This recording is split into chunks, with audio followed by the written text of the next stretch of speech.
Pour notre rubrique Sans frontières, notre ami et néanmoins correspondant Laurent Desbonnets. Bonjour Laurent, pour nous parler ce matin d'un concept assez inédit, celui d'une maison de retraite à la ferme. Alors forcément au début on se dit c'est une blague, mais non. Et non, c'est une belle initiative sur laquelle on a eu envie ce matin de donner un coup de projecteur. Ça part d'un constat très simple. En Europe, comme en Allemagne, eh bien, la population vieillit. Il y a actuellement plus de 13 millions d'Allemands qui ont plus de 70 ans. Dans 30 ans, un habitant sur 10 ici aura plus de 80 ans. Alors bien sûr, c'est une bonne nouvelle, mais avec l'énorme défi de la dépendance. Comment créer suffisamment de structures adaptées? Comment faire en sorte que ces années du 3e, 4e âge soient encore actives et heureuses?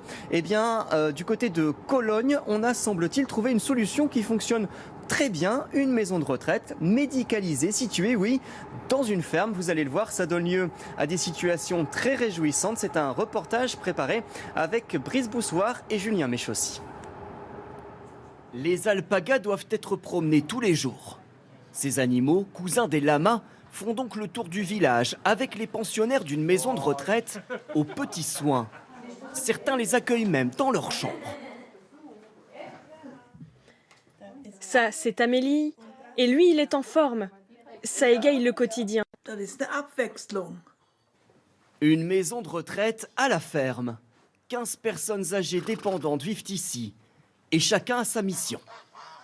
Faire sortir les oies pour les uns, ramasser les œufs des poules chaque matin pour les autres.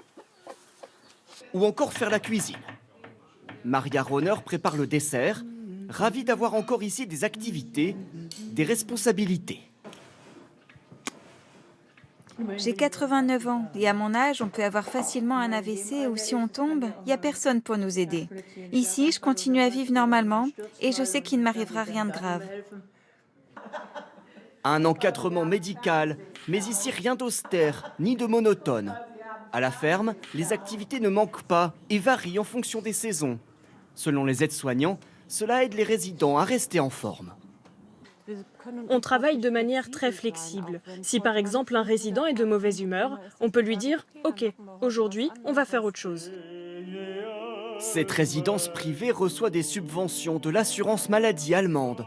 Pour les pensionnaires, le coût est inférieur à une maison de retraite classique, environ 1400 € par mois, logement, nourriture et balade en tracteur compris.